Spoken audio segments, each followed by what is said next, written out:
Hello दोस्तों, स्वागत है आप सभी का मेरे इस YouTube चैनल जीएस टच में, जिसमें आज हम कर रहे हैं part 8 of the lecture series of daily 10 questions. हम 7 पार्ट्स ऑलरेडी कंप्लीट कर चुके हैं, जिसका लिंक आपको डिस्क्रिप्शन बॉक्स में मेंशन मिलेगा। हम कर रहे हैं पार्ट 8 और स्टार्ट करते हैं क्वेश्चन नंबर 21 से। There are 4 phases of business cycle. एक बिजनेस साइकिल में कितने फेज होते हैं? 4। हमें करेक्ट सीक्वेंस बताना है कि क्या है करेक्ट सीक्वेंस। ये हमें ऑप्शंस दे रखे हैं, हम इसकी एक्सप्लेनेशन देखते हैं। सबसे पहले हम जाते हैं किसी पीक पीरियड पे, पीक पीरियड मिलता है। उसके बाद हम जाते हैं रिसेशन में। रिसेशन के बाद हमारी इकोनॉमी में, हमारी बिजनेस साइकिल में डिप्रेशन आता है। हम डिप्रेशन से रिकवर करते हैं और वापस से फिर क्या करते हैं? एक्सपेंशन करते हैं। ऑप्शंस देखते हैं हमें किस हिसाब से दे रखे हैं। ऑप्शंस हमें दे रखे हैं रिकवरी से स्टार्ट है 3 ऑप्शन, डिप्रेशन से तो कोई ऑप्शन स्टार्ट होगा नहीं, तो सी तो बिल्कुल गलत है। ठीक है, रिकवरी के बाद दे रखा है फर्स्ट ऑप्शन में रिसेशन। रिकवर अगर हम यहाँ कर रहे हैं तो रिकवर के बाद क्या आना चाहिए? एक्सपेंशन आना चाहिए। तो रिकवर के बाद एक्सपेंशन दो ऑप्शंस में, बी और डी में। एक्सपेंशन के बाद हम कहाँ जाते हैं? पीक पीरियड पे। पीक के बाद जाने के बाद हम जाते हैं रिसेशन में और फिर जाते हैं हम डिप्रेशन में। तो इसके हिसाब से ऑप्शन नंबर डी क्या है? हमारा करेक्ट आंसर है। और अगर दूसरे तरीके से दें तो ये भी दे सकते हैं पीक के बाद ट्रफ पीरियड, फिर कॉन्ट्रैक्शन एंड देन फिर एक्सपेंशन। अब चलते हैं क्वेश्चन नंबर 22 पे, जिसमें दे रखा है the production of finished steel in India. India में फिनिश्ड स्टील की प्रोडक्शन सिंस इंडिपेंडेंस से लेकर अब तक कितनी इंक्रीज हुई है? तो ए ऑप्शन है 10 टाइम्स, बी है 20 टाइम्स, सी है 30 टाइम्स और डी है 50 टाइम्स। आंसर है इसका डी 50 टाइम्स। और वो कैसे है हम देखते हैं। फैक्ट्स के हिसाब से total production of finished steels also rose from 1.04 to 4.64 1950-51 से लेके 70-71 तक इतना इंक्रीज हुआ। उसके बाद 14.3 मिलियन टन हुआ 91-92 में। उसके बाद 87.67 मिलियन टन हुआ 2013-14 में। और एट प्रेजेंट देख लो आप लोग कि 50 टाइम्स से भी बहुत ज्यादा इंक्रीज हुआ है, पर ऑप्शन में हमें मैक्सिमम 50 टाइम्स दे रखा है, इसलिए हमने 50 टाइम्स को करेक्ट माना है। और आज जो है 70% डोमेस्टिक स्टील की रिक्वायरमेंट सिर्फ से steel authority of India limited, जो पब्लिक एंटरप्राइज है, वो ही पूरी कर रहा है। So answer D 50 times is correct.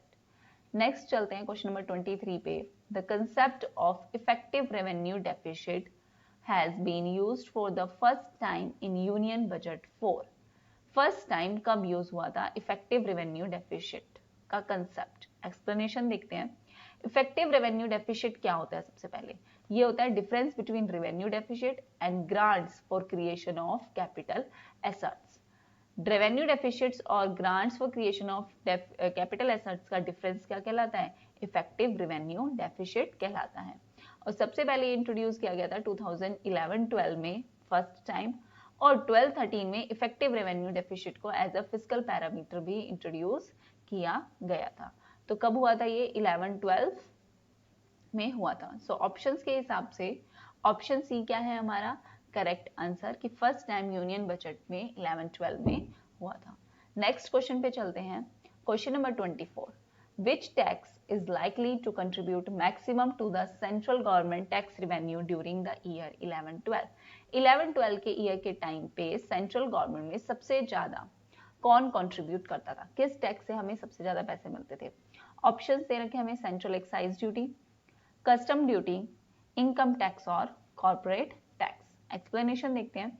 Corporation tax जो है वो एक single largest source of income है गवर्नमेंट का, जो सबसे ज्यादा अर्निंग देता है, कंट्रीब्यूटिंग 27 पैसे टू ईच रुपी अर्न। हर रुपए पे 27 पैसे हम अर्न करते हैं। तो करेक्ट ऑप्शन है हमारा कॉर्पोरेट टैक्स। और ऐसा नहीं है, अगर आज भी ये क्वेश्चन पूछा जाए कि 1920 के हिसाब से मैक्सिमम कौन कंट्रीब्यूट कर रहा है, तो भी आंसर कॉर्पोरेट टैक्स ही होगा। 25th क्वेश्चन पे चलते हैं। Gross fiscal deficit of the state government is financed by. Gross fiscal deficit, अगर फिस्कल डेफिसिट आ जाता है तो उसको फाइनेंस कैसे करती है स्टेट गवर्नमेंट? कहाँ से पैसा लेती है? ऑप्शन से मार्केट बोरोइंग, मार्केट से लेती है। Option B printing of currency, RBI नए नोट छापता है। Option C loan state government central government से लेती है, और ऑप्शन फोर्थ एक्सटर्नल बोरोइंग, वो बाहर से बोरो करते हैं। तो करेक्ट आंसर क्या होगा, उससे पहले हम इसकी एक्सप्लेनेशन देखते हैं। Fiscal deficit is financed bye borrowing money from the market. सबसे पहले हम मार्केट से बोरो करते हैं।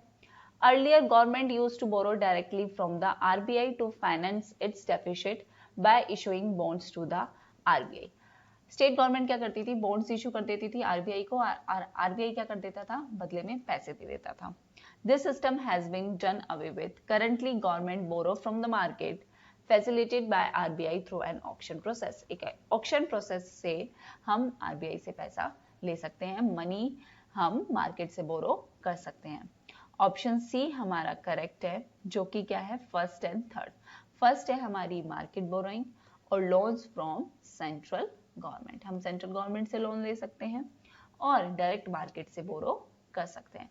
So option first and third is correct. और ये हम कब कर सकते हैं, जब हमारा क्या हो, फिस्कल डेफिसिट होगा।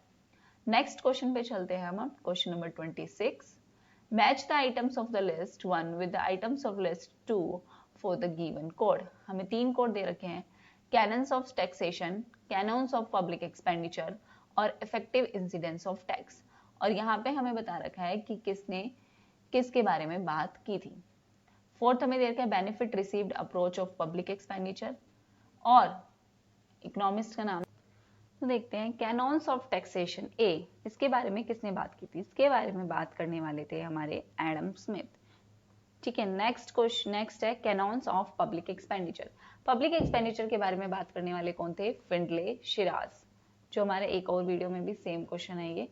इफेक्टिव इंसिडेंस ऑफ टैक्स के बारे में बात की थी यूके हिग्स ने, और benefit received approach of public expenditure के बारे में बात की थी एरिक लिंडाल ने। सो ऑप्शन क्या है, 2, 3, 1, 4, और कौन सा है ये, A, means A option is correct. दोबारा देख लेते हैं।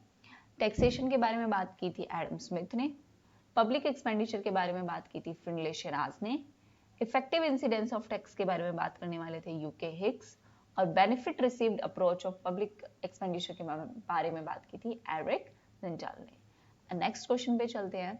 हमारा नेक्स्ट क्वेश्चन क्या है, 27th. During the financial year 11-12, the central government is not likely to achieve the target of raising 40,000 crore through disinvestment policy. Disinvestment का मतलब क्या होता है, जब पब्लिक एंटरप्राइजेस प्राइवेट एंटरप्राइजेस में क्या होती है, कन्वर्ट होती है। तो फाइनेंशियल ईयर 11-12 के अकॉर्डिंग सेंट्रल गवर्नमेंट नहीं चाहती थी कि वो अपना टारगेट, अपना फंड रेज करे, किसके थ्रू, डिसइन्वेस्टमेंट पॉलिसी के थ्रू। और इसका रीजन क्या था, policy of increased public borrowing to bridge the fiscal gap is justified. हमने इतना उधार ले रखा था कि पैसे कहीं ना कहीं से हमें वापस करने थे, और डिसइन्वेस्टमेंट पॉलिसीज इसके पीछे रीजन था कि हमें डिसइन्वेस्टमेंट पॉलिसी के थ्रू ही हम फंड्स रेज कर सकते हैं। सो दोनों ही बातें सही हैं, both A and R are correct, and R क्या है, इसकी करेक्ट एक्सप्लेनेशन है। नेक्स्ट चलते हैं।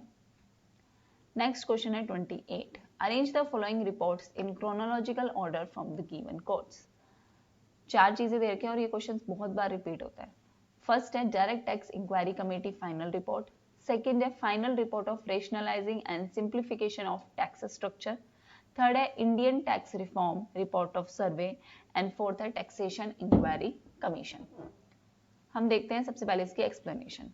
Direct tax inquiry committee final report आई थी 1971 में।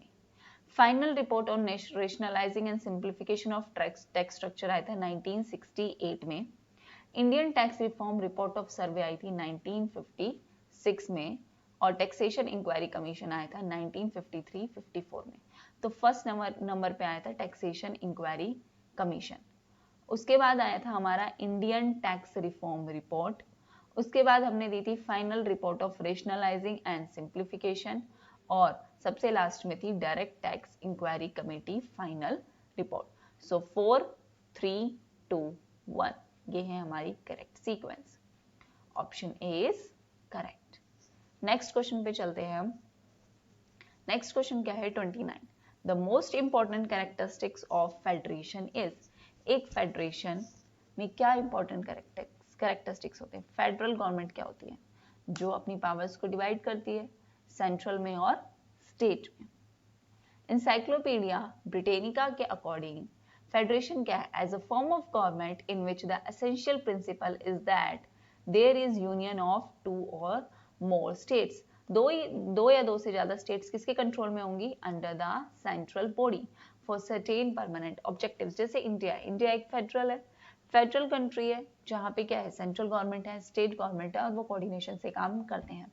But the non-coordination between functions of government and revenue allocated to discharge the functions generate crucial problem in federal finance. कई बार पैसों को लेके रेवेन्यू को एलोकेट करने में इनके बीच में क्या हो जाती है? प्रॉब्लम क्रिएट हो जाती है फाइनेंस से related.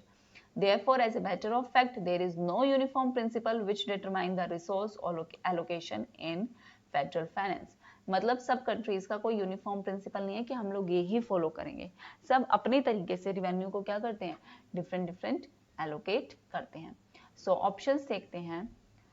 Centre supremacy over state, हमेशा सेंटर की सुप्रीमेसी रहेगी स्टेट पे, ऐसा हो सकता है फेडरेशन में? नहीं, कई बार स्टेट भी सही होती है, कई बार सेंट्रल भी सही होती है, और कई बार स्टेट के कई डिसीजन स्टेट खुद लेती है, उसमें सेंट्रल का कोई रोल नहीं होता। सेकेंड है non correspondence between the functions of resources of central and state. हाँ, रिसोर्सेज को लेके कई बार इनके बीच में क्या होती है? कोऑर्डिनेशन नहीं। In the equation question number 13, C is equal to C0 plus C1 YD, where C is planned consumption expenditure and YD is disposable income. C0 is intercept या फिर autonomous consumption. Value of C when disposable income is 0. C की value जो हमें disposable income कितनी दे रखी है? 0।